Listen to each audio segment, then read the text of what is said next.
My shift started before sunrise. The ranger station sat deep in the park. Morning fog hung low between the pines. Radio chatter sounded normal at first. Nothing suggested the day was wrong. I checked the missing person report again. A solo hiker hadn't returned overnight. Last signal pinged near Ridge Trail. That path was marked safe and popular. Search protocol set to start there. I loaded water and first aid. Clipped the park radio to my vest. The forest smelled damp and cold. Boots crunched softly on gravel. Even birds were strangely quiet. Ridge Trail began clearly enough. Fresh footprints showed in the mud. One set heading deeper inside. No return prints coming back. That tightened the knot in my chest. About a mile in, I found the hiker's dropped bottle, still half full and clean. No animal marks on it, like it had just slipped from a hand. I radioed the station calmly. Possible sign found on ridge. Static crackled before the reply. Copy that. Continued tracking. The signal sounded slightly distorted. The forest thickened as I walked. Tall trees blocked most sunlight. Trail markers became harder to spot, but the footprints stayed visible, leading straight ahead without wandering. Then the prints suddenly stopped. Not faded, just gone. Last step pressed deep in mud. Beyond it, untouched ground remained. Like the person vanished mid-stride, I scanned the area carefully. No branches broken nearby, no slope they could have slipped down. No side trail on the map, just silent woods closing in. My radio hissed unexpectedly. A voice broke through softly. "Hello! Can you hear me?" It wasn't the ranger station. It sounded weak and frightened. "This is Park Ranger call," I answered. "Identify yourself." A pause filled with static. Then the voice whispered back, "I'm still on the trail." Relief hit me briefly. "What's your location?" I asked. The answer came slowly. "I'm at the wooden sign." My eyes lifted instantly. 10 feet ahead, a weathered wooden trail sign stood, arrows pointing left and right, but neither matched Ridge Trail. Those names weren't on any map. Cold unease crept upward. "I'm standing at Ridge Trail sign," I said. The voice replied shakily, "No, you're not. You're at the other one." Wind stirred the branches softly. The sign creaked once overhead. When I looked closer, fresh letters scratched the wood. Last loop, Traily swallowed hard. "That trail isn't official," I said. The radio crackled louder now. The hiker's voice trembled badly. "That's where I followed you." My stomach dropped instantly. "I came in alone," I whispered. Static roared for a second. Then the voice answered quietly. "No, you didn't."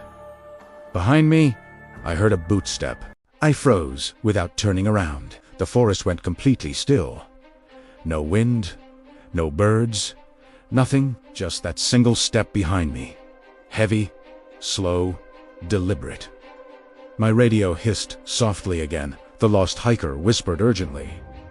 "Don't look back," he said. "He stops when you look." My pulse slammed in my ears. I forced myself to breathe. "What do you mean, he stops?" Static crackled between us loudly. Then the hiker answered shakily, "He only walks when you don't." Another step sounded closer now, crunching leaves directly behind me. I stared straight at the sign. Last loop trail creaked softly. Like it moved in the wind. "I'm turning around," I warned. "Don't," the hiker begged instantly. "He'll be right behind you." My fingers tightened on the radio. Sweat ran cold down my neck. I slowly stepped forward instead, boots heavy on the dirt path. The unseen footsteps matched mine, one step after every step. Never faster, never slower. The trail ahead looked unfamiliar. I didn't remember this bend. Ridge Trail should stay straight. But trees crowded closer here, blocking the sky almost completely. I checked my GPS device quickly. The screen blinked and froze. Map grid replaced by blank gray. Only one message pulsed faintly.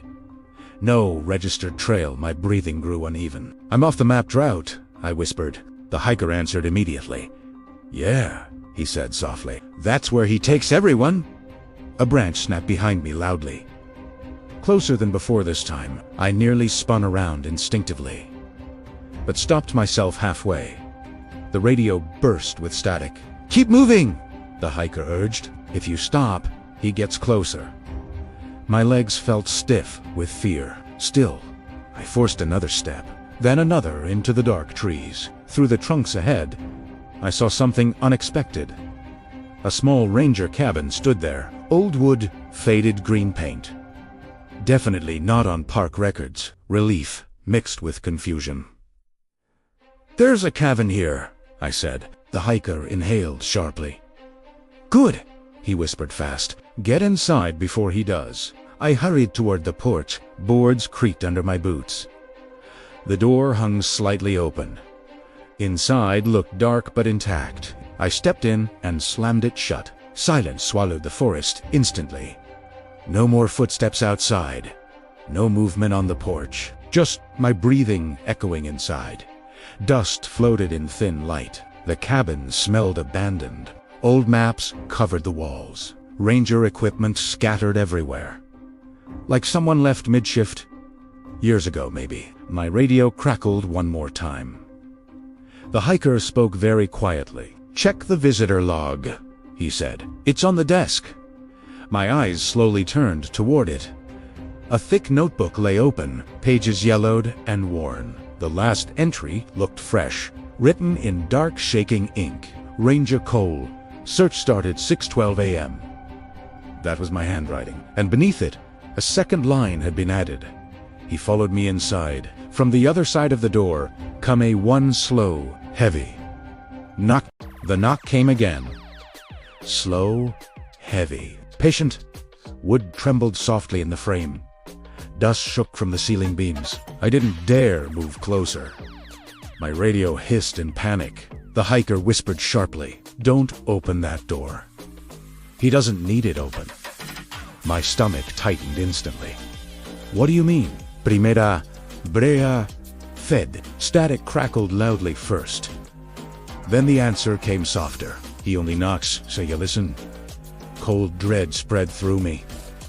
Another knock echoed deeper, this time from the back wall, not the door. Inside the cabin. Like something circled slowly, I grabbed my flashlight quickly. Beam shaking across the room. Old bunks lined one corner. A rusted stove sat silent, everything coated in gray dust, except the desk logbook. Its page looked freshly written, ink still slightly wet. My name scratched across it. Ranger Cole. Today's date? I flipped back frantically. Previous pages filled with entries. Different ranger names each time. Different years. Different searches. All ending almost the same. Los Hica located. Strange trail appeared. Entered cabin for shelter. Knocking heard outside. He's inside with me now. My breath caught painfully. The radio whispered again. "You see it? Don't you? That's the loop," the hiker said. "No one leaves that cabin." A floorboard creaked behind me. I spun the flashlight fast. The beam hit the back wall. For a second, nothing moved. Then I noticed the closet door. It stood slightly open. I was sure it wasn't before. Darkness filled the gap inside. Something shifted faintly within. Fabric brushing wood softly. I stepped back slowly. "Is there another exit?" I asked. The hiker breathed hard. "No," he whispered quietly. "That's why he uses it." A soft dragging sound started. From inside the closet, like boots sliding on wood. Then a slow inhale echoed. Too deep. Too close. Too real. The radio suddenly screamed static. Through it, a new voice spoke. Low, calm. Almost familiar. "Ranger Cole," it murmured softly. "You left the trail again." My blood turned icy.